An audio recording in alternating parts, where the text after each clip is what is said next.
Hi all. நம்ம உடம்புல இருக்க பல உறுப்புகள் வந்து நம்ம உடம்பு என்ன கண்டிஷன்ல இருக்கு அப்படின்ற விஷயத்த நிறைய சொல்லுதுங்க. ஸோ அதை பத்தி நம்ம ஒரு உறுப்பை பத்தி பார்க்கலாம். ஸோ நம்ம இப்போ பார்க்க போகிறது நம்மளோட கால் கால் பகுதியை வச்சு என்னென்ன நம்மளுக்கு டிசீஸ் இருக்குன்றதை நம்ம கண்டுபிடிக்கலாம். ஸோ ஃபர்ஸ்ட் கண்டிஷன் வந்து கோல்டு ஃபீட்னு சொல்லுவாங்க. ஸோ கோல்டு ஃபீட் என்னென்ன டிசீஸில் வரும்னு பார்த்தீங்கன்னா, ஒரு போர் சர்க்குலேஷன் போகுது, அப்புறம் அனிமிக்கா இருக்காங்க, டயபெட்டிக் ஃபுட் இருக்கு, அதுக்கப்புறம் பார்த்தீங்கன்னா ஹைப்போதைராய்டுன்னு சொல்ல தைராய்டு டிசீஸும் இருக்குங்க. அடுத்து வருது ஸ்வெலன். ஸ்வெலன்னா நம்ம கால் வீக்கமாகுது. அது எந்தெந்த கண்டிஷன்ல வரும்னா, ஹார்ட் டிசீஸ், கிட்னி ஃபெயிலியர், அப்புறம் ப்ரெக்னெண்டா இருக்கவங்களுக்கு, அதுக்கப்புறம் அந்த ரத்த குழாய் அடைப்பா இருக்கவங்களுக்கெல்லாம் அந்த கால் வீக்கம் வருங்க.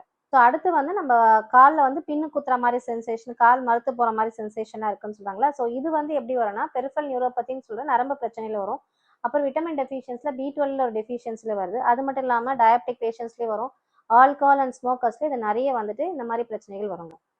இது ஜென்ரலாக எப்போ வரும்னா, டீஹைட்ரேஷன், ஒழுங்காக தண்ணி சரியாக சாப்பிடாம இருக்கவங்களுக்கு, தைராய்டு டிசீஸு, ஸ்கின் ப்ராப்ளம் சொல்கிற இந்த ஃபங்கல் இன்ஃபெக்ஷன் அதெல்லாம் வச்சிருக்கவங்களுக்கு, அது இல்லாமல் ஜிங்க் அண்ட் ஒமேகா 3 ஃபேட்டி ஆசிட்ஸோட டெஃபிஷியன்சிலையும் இது வருங்க. அதுக்கப்புறம் பர்சிஸ்டன்ட் ஃபுட் சிண்ட்ரோம் சொல்கிறாங்க. அதாவது எப்பயுமே கால் வலி இருந்துகிட்டே இருக்கும். ஸோ அது எப்போ இருக்கும்னு பார்த்தீங்கன்னா, ஆர்த்ரைட்டிஸ்ன்ற ப்ராப்ளம், அந்த ஜாயிண்ட் ப்ராப்ளம் இருக்கவங்களுக்கு, அப்புறம் அந்த தசைகளில் வீக்கம் இன்ஃபெக்ஷன் இருக்கவங்களுக்கு, ஃபெசைட்டிஸ் இந்த மாதிரி இருக்கவங்களுக்கு கண்டிப்பாக இந்த பர்சிஸ்டன்ட் பெயின் ப்ராப்ளம்.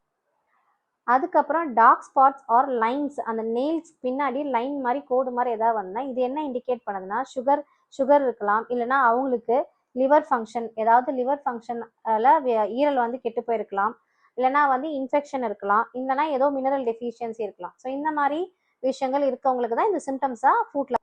அடுத்து வந்து நான் ஹீலிங் அல்சர்ஸ்ன்னு சொல்றாங்க. ஸோ சில சமயத்துல இது எல்லாத்த விட இந்த விஷயத்த ரொம்ப கவனிக்கக்கூடியதா இருக்கும். இதெல்லாம் என்னன்னா, அல்சர் மாதிரியே நம்ம ஸ்கின்னை வந்துட்டு தோண்டி தோண்டி உள்ள வந்து அல்சர் மாதிரியே ஃபார்ம் ஆயிருக்குங்க. ஸோ இது வந்து கண்டிப்பா நீங்க மெடிக்கல் எமர்ஜென்சி, இதை போய் டாக்டர் நீங்க கன்சல்ட் பண்ணி ஆகணும்.